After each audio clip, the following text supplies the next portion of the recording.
So it just feels like Guillermo Del Toro just plucked the creature from the Black Lagoon out of his lagoon and plopped him in this movie. It's either that or Abe Sapien.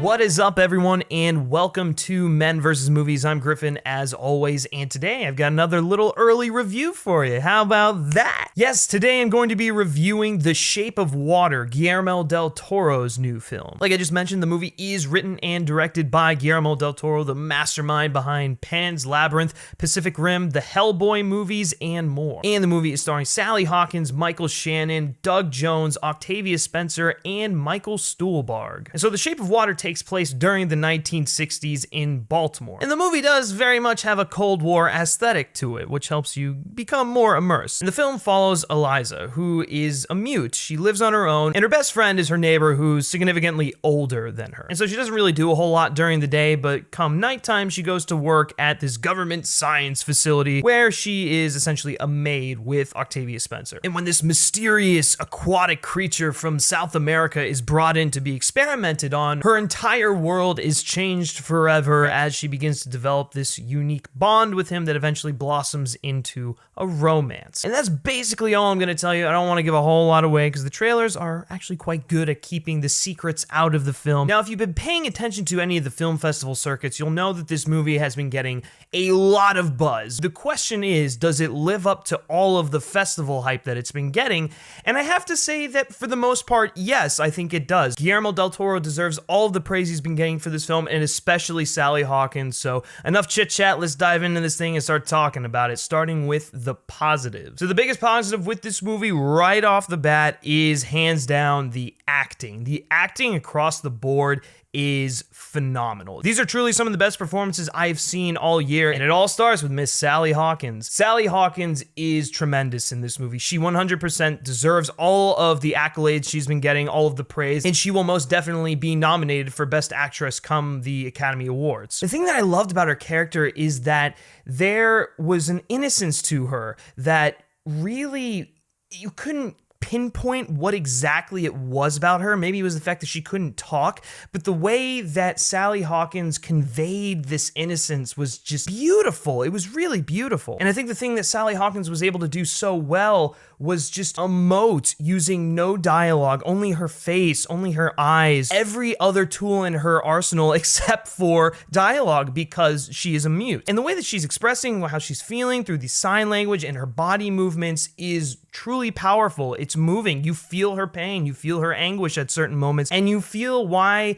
she might be falling for this aquatic creature or whatever. It sounds kind of ridiculous on paper, but really you believe it. You buy into their romance. In her own regard, she's very much an outcast. You know, she is a mute. She doesn't have very many friends. She lives a very lonely life. Her only friend really is her neighbor in her apartment complex, played by Richard Jenkins, and they have a very sweet rapport, and you can definitely see how they complement each other very well and why they get along. Just going back to Sally Hawkins specifically, I honestly can't believe that she can talk in real life. That's how believable she was. The next standout to me, and probably my favorite performance out of the film, it's crazy to say that because Sally Hawkins was so good, but Michael Shannon, man. Michael Shannon blew me away in this movie. He was so evil. He was a despicable guy. And we all know Michael Shannon is great at playing these villains, but there was something about this villain in particular that you really despised him so much. He felt like he was above all of these other people. There's several scenes where he's interacting with Octavia Spencer and Sally Hawkins,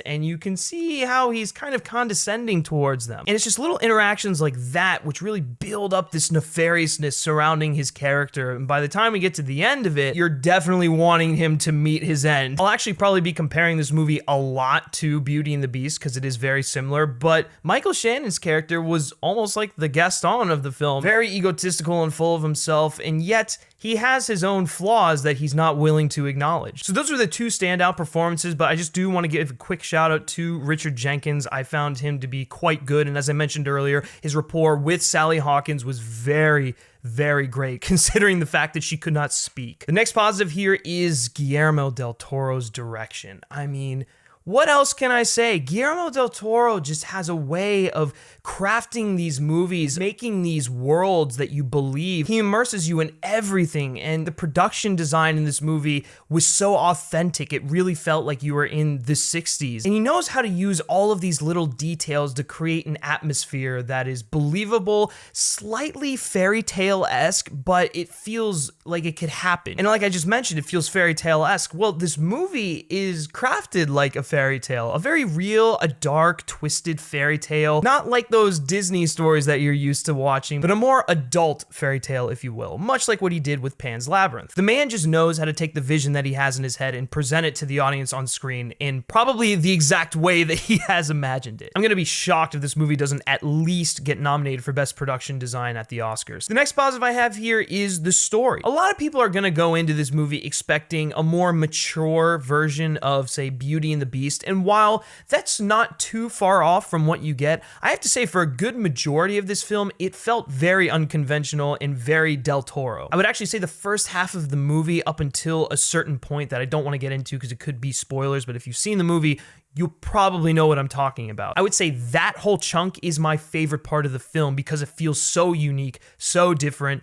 so Del Toro, and I feel like I'm really getting to know each of the characters. And like I mentioned when I was talking about Sally Hawkins, you are really able to buy into this romance with this aquatic fish man. There's a common theme that's tackled here about outcasts kind of coming together in certain ways, and is very prominent throughout the course of the film, especially with the main romance between Sally Hawkins and this fish man. I'm gonna start just calling him Abe Sapien for the sake of brevity. The monster is really just looking for compassion. He doesn't want to be in this situation. He was kind of just plucked out of his environment and plopped here, and these people are torturing him. So of course he's going to react in a vicious manner, and Sally Hawkins sees something in him. There's a sweetness to him that she hasn't felt before. He seems to accept her in ways that people can't. And from there, like I mentioned, you start to see this romance blossom, and it's incredibly believable. It's really quite impressive how Del Toro is able to make you buy into this odd romance. And in many ways, it's quite beautiful. It's showing that love comes in many different forms. It doesn't have to be one way. It can be many different ways. Okay, now moving on to my final positive here, and that is the music by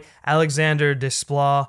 Oh my goodness, this may be one of my favorite scores of the year. I think Desplat 100% deserves an Oscar nomination, and the film is just enhanced tenfold by this beautiful music. It's jazzy, it's classy, it very much captures the feel of the 60s, but it also feels very French. In fact, that's something that I'll say for the entire film, is that the movie has this French feel to it, yet it doesn't take place in Paris or anything like that. Takes place in Baltimore, yet it feels like a fantastical French version of Baltimore, not the Baltimore that I know. And so the romance is enhanced by this very romantic Parisian feeling score, and it's just playing throughout the course of it, and you can't help but feel invested in everything that's going on because of it. All right, now let's move on to the negatives, because even though I really did enjoy this film, there are some negatives that hold it back from getting that supercharged score. My main problem with the movie is that it starts out very unconventional, very Del Toro, like I mentioned in my positives. But during the build-up to the climax, I feel like it becomes rather conventional. The story ultimately just slips into a typical Beauty and the Beast type story.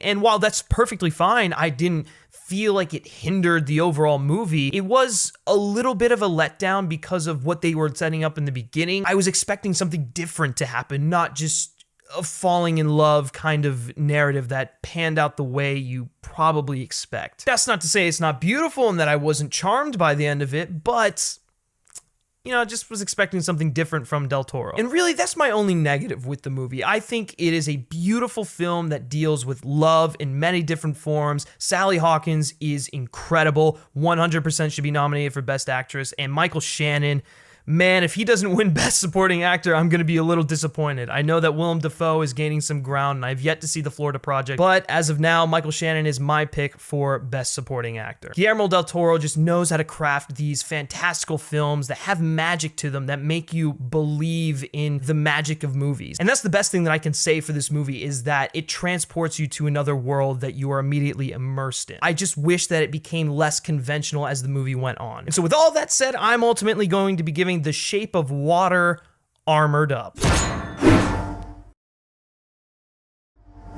thanks guys for watching. Hopefully you've enjoyed this review of The Shape of Water. If you did, be sure to give this video a like, and if you've seen the film, let me know your thoughts and opinions down below. I'd love to hear from you. And why don't you share this video with all your friends, all your movie-loving friends, your Guillermo Del Toro-loving friends. I'm sure they'll like it. And then be sure to subscribe to our YouTube channel for more movie reviews, movie-related content, and all that good stuff. You can also like Men vs. Movies on Facebook and follow us on Twitter simply by searching Men v Movies. And lastly, guys, if you like me specifically and you like what I have to say, you can always give me a follow on Twitter at Griff Schiller.